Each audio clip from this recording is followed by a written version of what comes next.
Alors aujourd'hui, nous allons écouter plusieurs interventions et nous allons commencer par une intervention qui n'était pas prévue aujourd'hui, mais nous venons d'apprendre qu'il y a une aide-soignante qui est en grève de la faim et nous allons laisser Tatiana nous expliquer pourquoi. Bonjour à tous. Je vous remercie, ça me fait vraiment chaud au cœur de voir toutes ces têtes blanches, comme j'ai dit à ma mère. Vous pourriez être tranquillement en train de jouer aux cartes ou je ne sais quoi, mais bon, vous êtes là, donc je vous remercie sous la pluie. Moi aujourd'hui, je m'appelle Tatiana effectivement et je suis artisan coiffeuse à la Châtaigneraie en Vendée. Depuis quelques temps, je fais les manifs sur la Roche-sur-Yon et bon, sincèrement, c'est beaucoup moins bien organisé que chez vous. Donc, en gros, on arrive là-bas, on ne sait pas ce qu'on va faire, on ne sait pas où on va.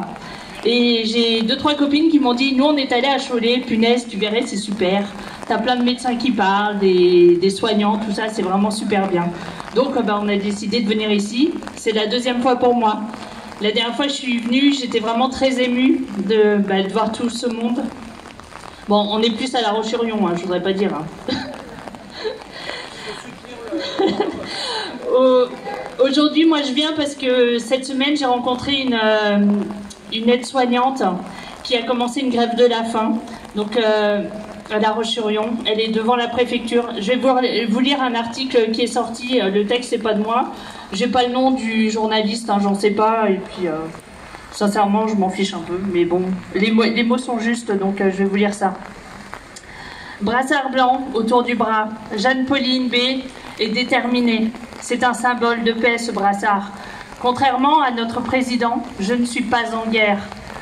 Opposée à l'obligation vaccinale pour le personnel soignant, l'aide-soignante de la clinique Porte-Océane et Sables-d'Olonne s'est lancée dans une grève de la faim depuis le 15 septembre, devant la préfecture de la Vendée à La Roche-sur-Yon. À l'eau depuis 10 jours. Elle entend bien conserver son CDI signé en juin, son principal gagne-pain. J'ai très peur de cette injection. J'ai été touchée par une maladie qui fait controverse en France et je crains de subir les contre-indications, confesse Jeanne-Pauline, qui vient de faire valoir sa reconnaissance de travailleur handicapé auprès de son employeur. Elle, qui ne veut pas d'un vaccin expérimental, milite depuis les premiers jours contre l'obligation vaccinale.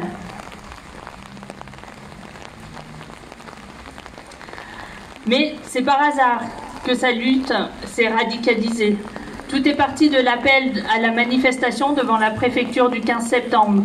Sur place, un représentant syndical l'embarque avec 2 médecins et 2 infirmiers pour aller témoigner dans le bureau de la chef du cabinet du préfet. Face à son manque de réaction, la moutarde m'est montée au nez, comme elle dit. Et je l'ai accusée. Elle m'a raconté l'histoire, elle faisait ça. Je l'ai accusée d'être responsable de plusieurs morts en tant que représentante de l'État, pas en tant qu'être humain, mais vous êtes représentante de l'État et vous êtes responsable.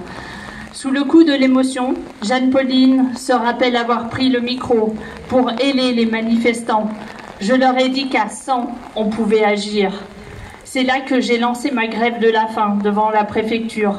Comme une action désespérée, un appel au secours pour alerter sur le fait que près de 15% du monde médical ne pouvait plus travailler à cause d'un vaccin.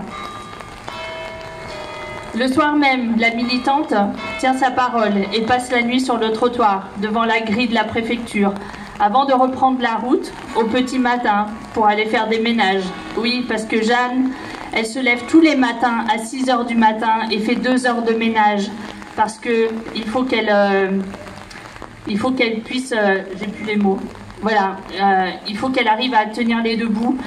Là, aujourd'hui, par exemple, sa voiture est en panne. Donc, des Sables-d'Olonne à La Roche-sur-Yon, il a fallu qu'elle trouve du monde. Alors, aux Sables-d'Olonne, toujours le ventre vide. Les nuits suivantes, des amis lui ont prêté un camion. Puis, des Lyonnais lui ont offert un gîte en ville, dans une ferme.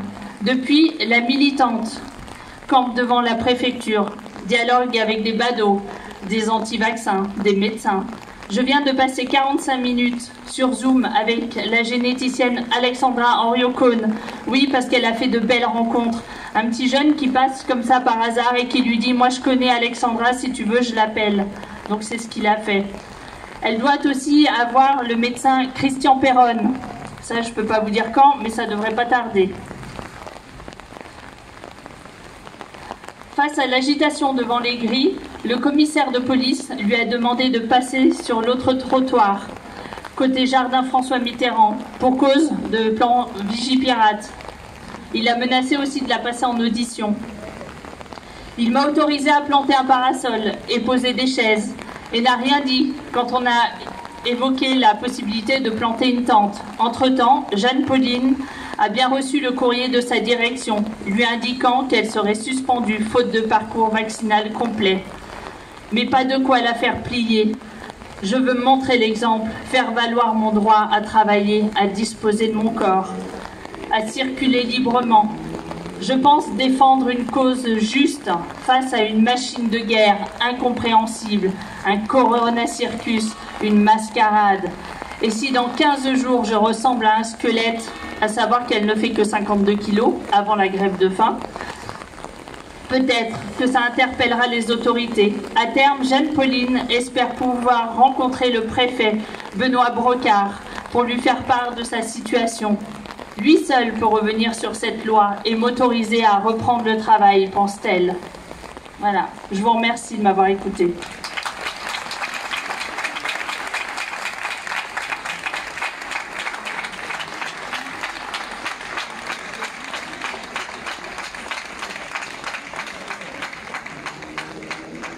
Merci pour ce courage d'arrêter de nourrir le corps pour essayer de se faire entendre.